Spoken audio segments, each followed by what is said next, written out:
வணக்கம் மக்களே, இன்னைக்கு நாம தி ஹியூமன் சென்டிபைட் பார்ட் 2 தான் பார்க்க போறோம். ஆல்ரெடி நம்ம சேனல்ல பார்ட் 1 போட்டிருக்கு. அதை பார்க்காதவங்க பார்த்துட்டு வந்து இந்த பார்ட் 2 பாருங்க.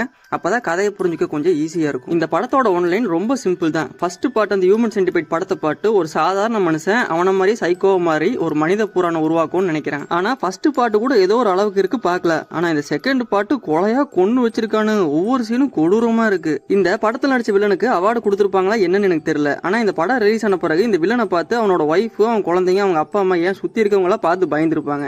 அந்த அளவுக்கு இந்த படத்துல சைக்கோத்தனமா நடிச்சிருக்கான். நடிக்கல, சைக்கோவே வாழ்ந்திருக்கான் இந்த படத்துல. இந்த படத்துல அருவருப்பான சீனு நிறைய வரும். அதனால சின்ன பசங்க இதயம் பலகீனமா இருக்காங்கல்ல, அவங்கள தயவு செஞ்சு இந்த படத்தை பார்க்காதீங்க. இந்த படத்துக்கு மொத்தம் 3 பார்ட் இருக்கு. 3வது பார்ட்ல வந்து ஃபர்ஸ்ட் படத்தோட வில்லனும் செகண்ட் படத்தோட வில்லனும் சேர்ந்து வரானுங்க. அப்ப எந்த அளவுக்கு கொடூரமா இருக்குன்னு நினைச்சு பாருங்க கடைசி பார்ட். சரி வாங்க படத்துக்குள்ள போலாம். கட் பண்ணா இந்த படத்தோட ஸ்டார்டிங் சீன்ல லண்டன்ல இருக்க ஒரு கார் பார்க்கிங்ல இந்த படத்தோட வில்லனை தான் காட்டுறாங்க. அவன் வந்து அங்க செக்யூரிட்டி கார்டா வேலை செஞ்சுக்கிட்டு இருக்கான்.